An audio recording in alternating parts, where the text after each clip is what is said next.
Okay, so we've discussed a lot of this, but we're going to really get into it now. How to write great ads. Is everybody all right? Does anybody need a break? Anybody have questions? Yes. If you have 10 keywords and two of you doing I'm sorry. Yeah, I missed that. Okay.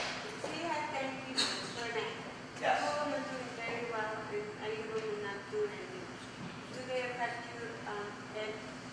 So that's probably the same question that we just had, but I'll repeat it. So the question is, if you have 10 keywords in an ad group with an ad, okay, and 8 of those keywords are not performing well, and 2 of them are. Do the 8 that are performing badly affect the 2 that are performing well? Yes, it does. All right, but what's Why?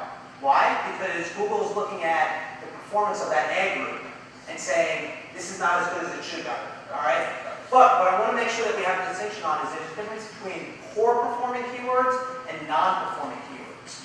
All right, the difference there is if a keyword is not generating any traffic at all, therefore it's not getting a bad click-through rate, then it's just not generating traffic.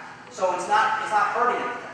But if a keyword is generating traffic and not generating clicks, then it's generating a poor click-through rate, showing Google that it's a negative, a bad quality score, and affecting your quality score in your ad. If it has impressions?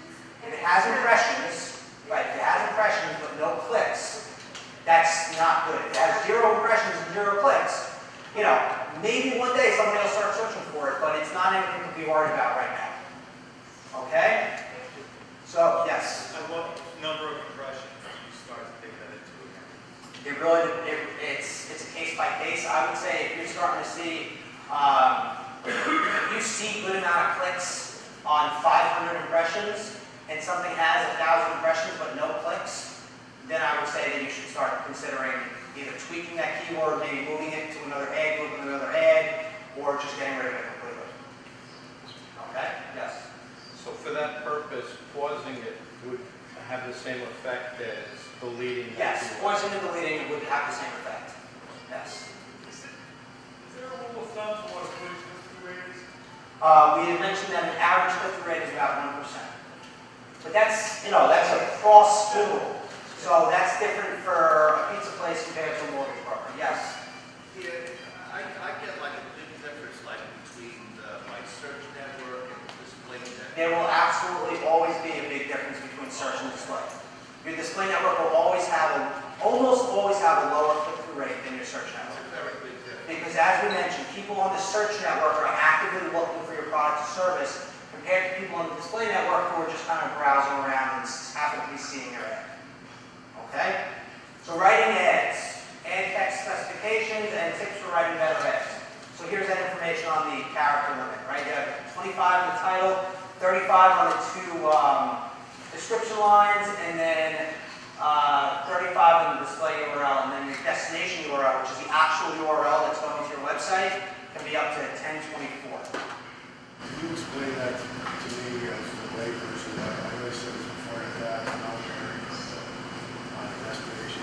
So the destination URL, which the user doesn't see because a lot of people have very complicated websites and it would be extremely long and very hard for Google to show that in the ad. So what they've done is they allowed you to create a display URL, which is a little bit more user-friendly, and hopefully you're using the display URL to really tell people which page they're going to. And that's why the display URL is there, just because simply it's impossible for me, as somebody with a website maybe that's got 36 characters, how am I supposed to put that in there? It won't fit.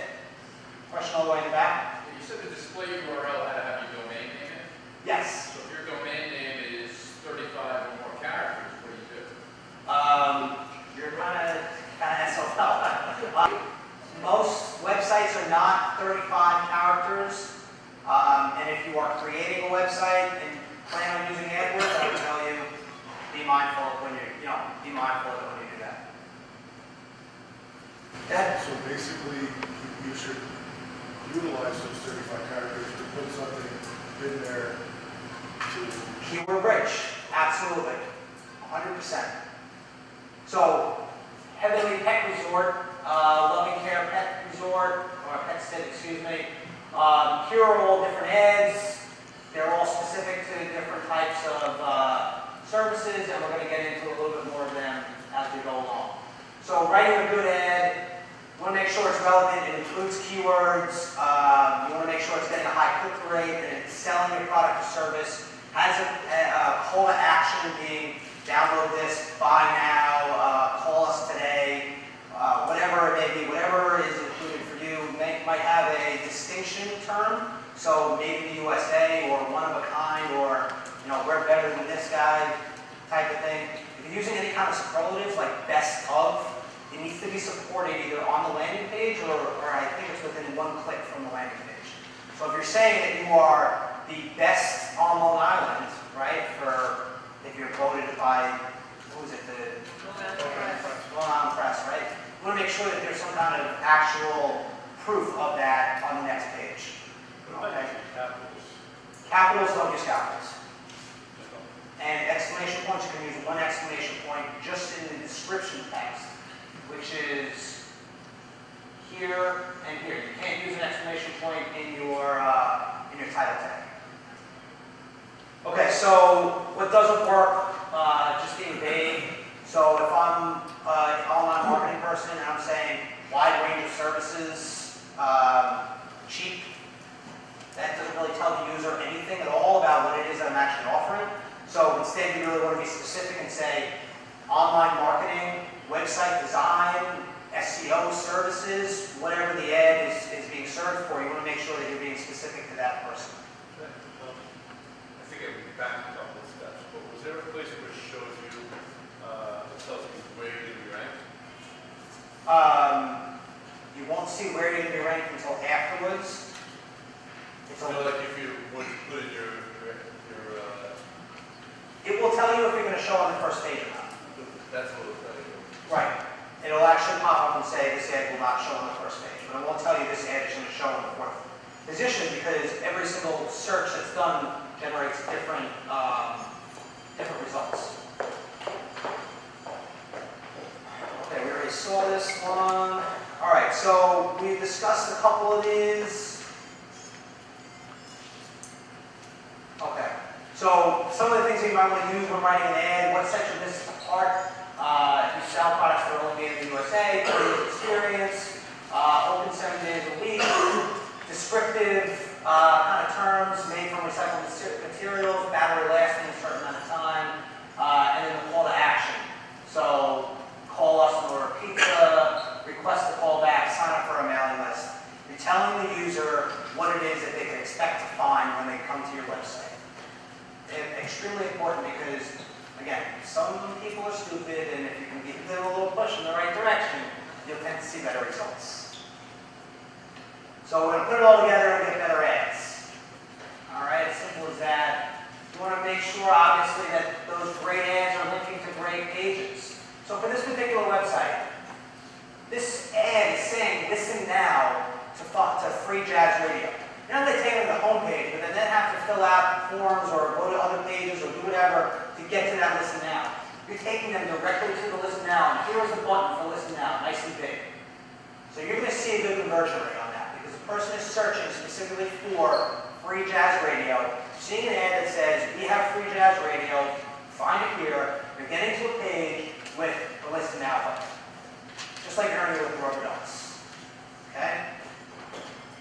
And the chandelier is the same thing. We're bringing them directly to the chandelier page. How to get your goals.